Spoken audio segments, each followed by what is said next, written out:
Hello, welcome. So today we're going over my weekly reading. This is all the updates of stuff that I've read in the last week. So this would be from when I posted up I think it was last week's video, last Tuesday. I forget what I called it. Anyways, it was where I was talking about books. Um, and I had said I was going to start doing weekly reading updates since I can read a lot at any given time.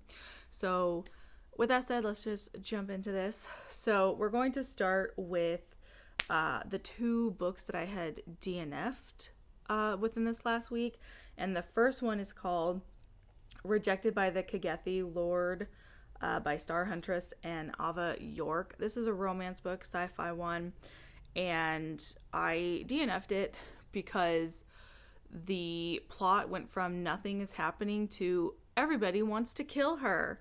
And there was like no lead up to this at all. It just, like, I read the first 50% on January 1st, and then I set it down because that was when the all of a sudden everybody wants to kill her thing popped up.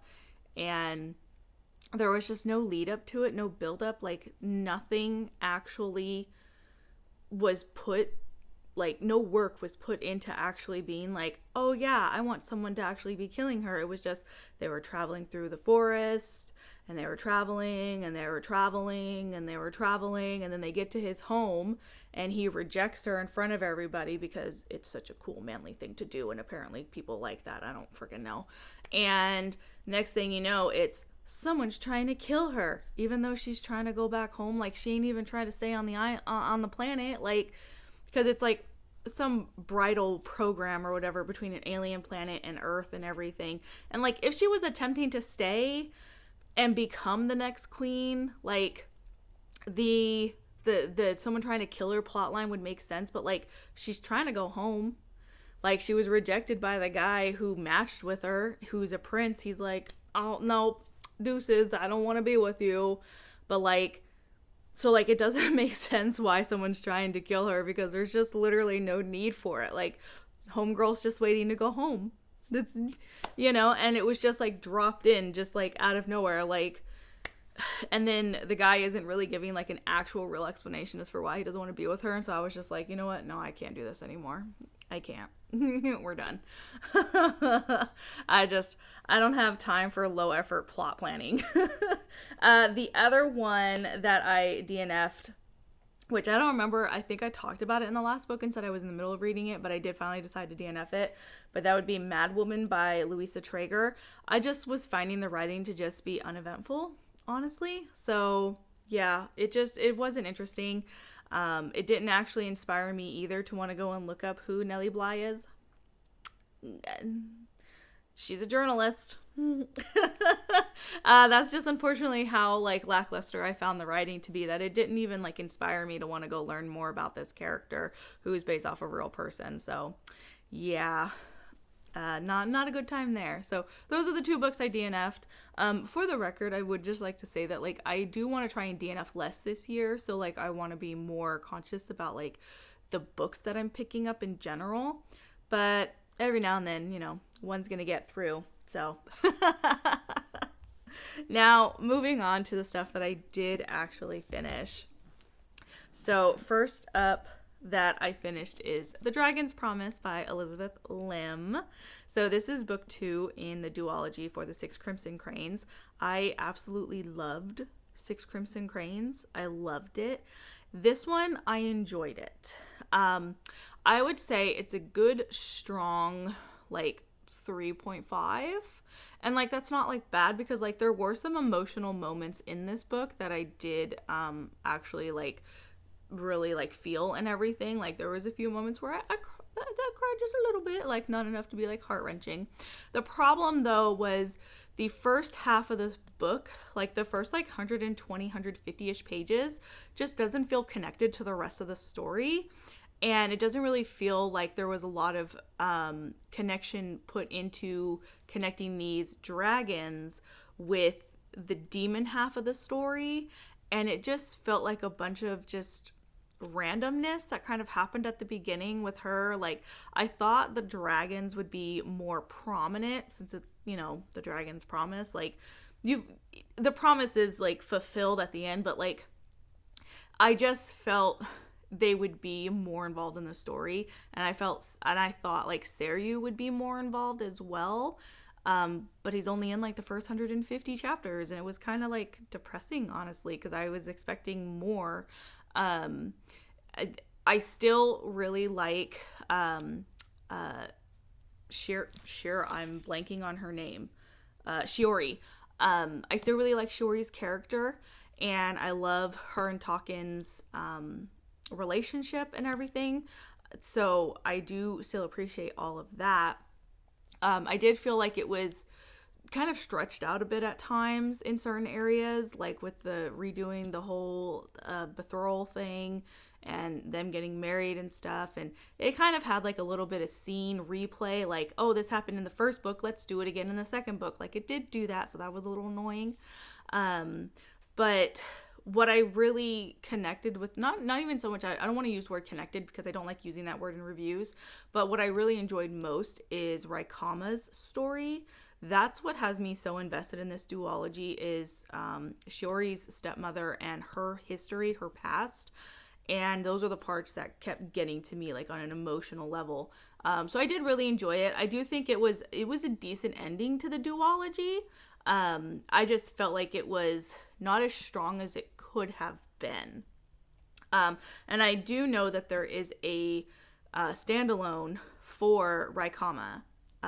There's a standalone where it goes over Raikama's past and everything. And so I will be reading that one since I am super duper invested in that character. So I'm looking forward to that one, but it's a standalone. You don't technically have to read it. It's extra in the world. But yeah, so I finished it. Now I can return it to the library. And then last night I finished King Nix by Kirsten Backus. This is the first time I've read anything by this author. I found it randomly in the library. It was interesting.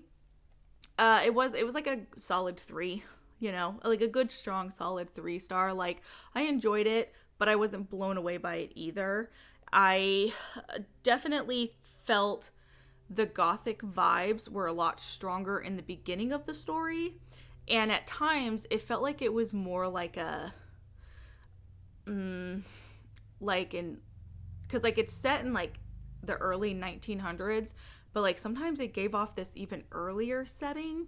And so that was a little confusing, but like the gothic vibes are pretty strong in the beginning when you think the main character, Anna, is like going crazy and losing her mind. Is she actually hysterical and stuff and all of that? But then like as it progresses to like the second half of the book and everything, it kind of turns into this like mystery thriller kind of vibe, and the gothic feels just kind of like slip away from the story, and it becomes more about solving this mystery of what this man is doing on this island.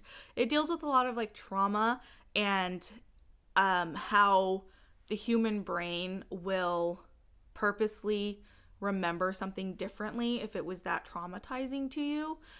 So I thought that was really interesting, and I thought she handled it pretty well. And like, I don't know what's considered a good representation of something along those lines, but to me it felt like it was good. I did like seeing like Anna go from thinking one thing to realizing another about a situation. I will say it was frustrating. Like I get the time period, so I get that like the way the men were written makes sense because it matches the time period. But I think right now with everything going on in the world, reading a book where it's just men talking down to women and being like, women are supposed to be subservient and you're supposed to support all of me and my ventures, and I'm just gonna sit here and laugh at your silly interests. Like, it just wasn't fun to listen to. And like I said, I do think it's because of a lot of what's going on in the world right now here in America that it's just kind of like, I don't really want to read that. So I will say, if you want to read it, like if you're not in a good mindset for like that kind of stuff right now, like probably wouldn't pick it up just for that, because it's very realistic the way she does it in this, and it just kind of like grates on your nerves because you're just like, Anna's a better woman than me because I would have stopped supporting my husband's crazy ideas. If he kept talking to me the way he talked to Anna, I would have been like, you know what? You're on your own. You can try and defend your crazy theories by yourself because I'm not backing you up anymore. Like, just if that gives you an idea of how these male characters were, then that's what you can expect. So, yeah. So, those are the 2 books that I finished. I did go back to reading Seven Forges. I have read like 2 more chapters in this since this is the one I'm currently going to be aiming to finish by the next reading update. Very much still enjoying it. I really like Drask's character. He's just hilarious. Like, he's unintentionally hilarious. Like, that's the best thing I could say, is that he's just unintentionally, like, just the way the character is written, he just does these certain things where you're just like, bro, why are you like this? And it makes him kind of funny. Not like in like a humorous, jokey kind of way. You're just kind of like, he's so blunt in everything he does that you're just like, dude, you're funny. So yeah, definitely still enjoying this. And then haven't gone back to this one yet, but is one that I'm going to be focusing on as well, so I can finish getting through this as well. Luda by Jeff Noon and Steve Beard. So definitely those 2 are top priorities. I did also get in the audiobook for Kill Devil's Kill or Devil's Kill Devil. It's by Johnny Compton or John Compton. I'll have a picture up of it, but I did just get the audiobook in for that. So when I finish those 2, I will be audiobooking that one. So yeah, that is everything that I've read in this last week, and it's pretty decent progress if you ask me. I finished 2 books, yay. DNF 2 others, not so great, so we're 2 for 2. And then I do know that I will be finishing Luda and Seven Forges. They won't be DNF, so that'll be good. So yeah, that's all I've got for you guys this week. So like, comment, subscribe, all those great things, and I will talk to you guys next time. Bye.